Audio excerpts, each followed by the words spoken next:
कुलबेली में आपका स्वागत है।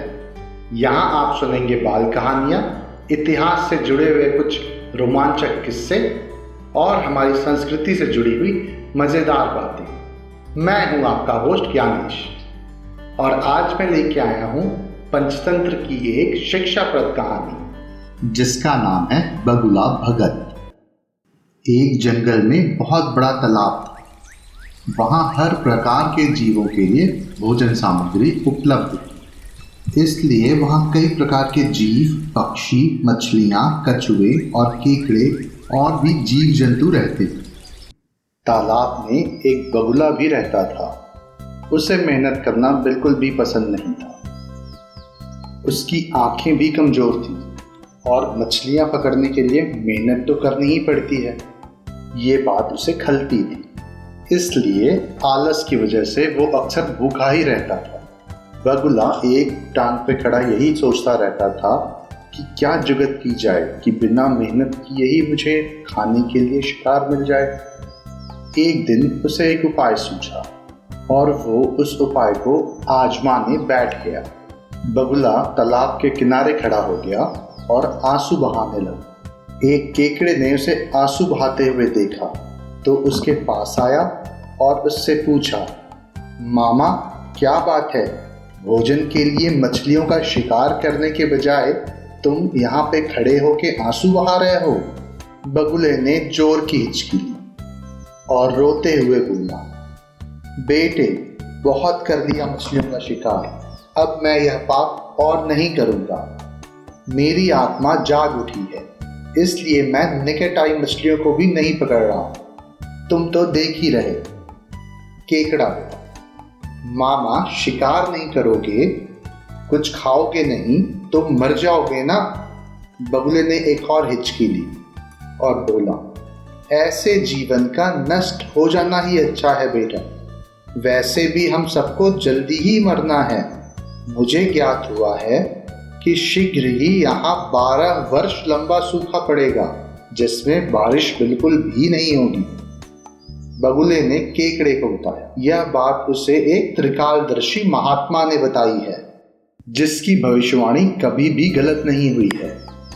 फिर क्या था, केकड़े ने जाकर सबको बताया कि कैसे बगुले ने भक्ति और बलिदान का मार्ग अपना लिया है और सूखा पड़ने वाला है। थोड़ी ही देर में उस तालाब के सारे जीव, मछलियाँ, कछुए, केकड़े, बत्तख सारे दौड़े दौड़े बगुले के पास आए और बोले, भगत मामा अब तुम ही हमें कोई बचाव का रास्ता बताओ, अपनी अक्ल लड़ाओ, तुम तो महाज्ञानी बन गए हो।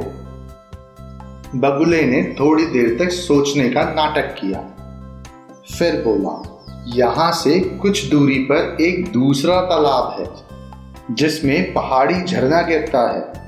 वो तालाब कभी भी नहीं सूखता है। अगर यहाँ के सारे जीव उस तालाब में चले जाएं तो सबकी जान बच सकती है। अब समस्या ये थी कि तालाब के सारे जीव उस तालाब में जाएंगे कैसे। सबने अपनी समस्या बगुला को बताई। बगुले भगत ने मुस्कुराते हुए बोला, अरे ये समस्या तो मैं सुलझा दूंगा। मैं तुम्हें एक एक करके अपनी पीठ पर बिठाकर वहां तक ले जाऊं, क्योंकि अब मेरा सारा शेष जीवन दूसरों की सेवा करने में गुजरेगा। सभी जीवों ने गदगद होकर बोला, बगुला भगत की जय हो, बगुला भगत की जय हो। फिर तो बगुला भगत के मजे से ही आ गए।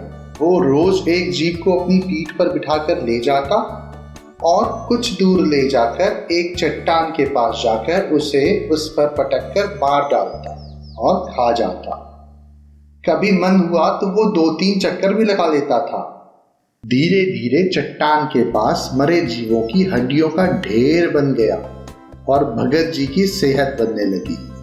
खा खाकर वो खूब मोटे हो गए, मुख पे लाली आ गई और पंख में चमक आ गई। उन्हें देखकर दूसरे जीव कहते, देखो दूसरों की सेवा का फल ये होता है। भगत जी के शरीर को देख के लग रहा है उसमें एक तेज सा आ गया है। बगुला भगत मन ही मन खूब हंसता और सोचता, देखो दुनिया में कैसे कैसे मूर्ख जीव भरे पड़े हैं जो सबकी बातों का बिना सोचे समझे विश्वास कर लेते हैं। ऐसे मूर्खों की दुनिया में थोड़ी चालाकी से काम लिया जाए तो मजे ही मजे आ जाए। बहुत दिनों तक यही क्रम चलता रहा।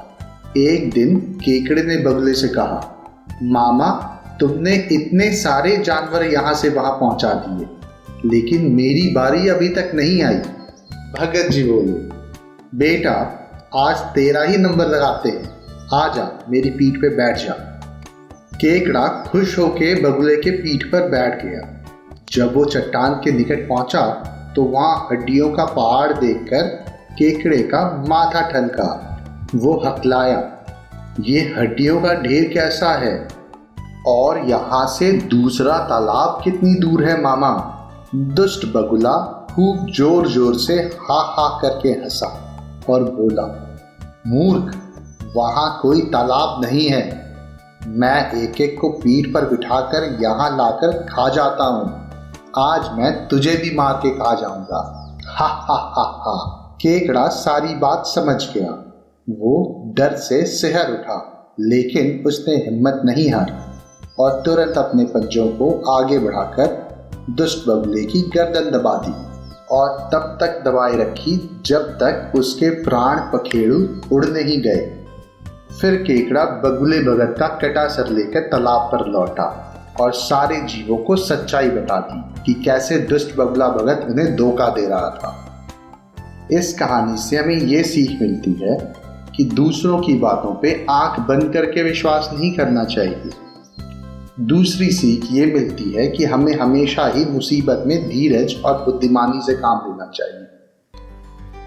मुझे उम्मीद है आपको ये कहानी बहुत पसंद आई होगी। ऐसी और कहानियाँ सुनने के लिए हमारे चैनल को लाइक और सब्सक्राइब कीजिए। इस कहानी को ज़्यादा से ज़्यादा शेयर करिए। जल्द ही मिलते हैं एक और नई कहानी के साथ।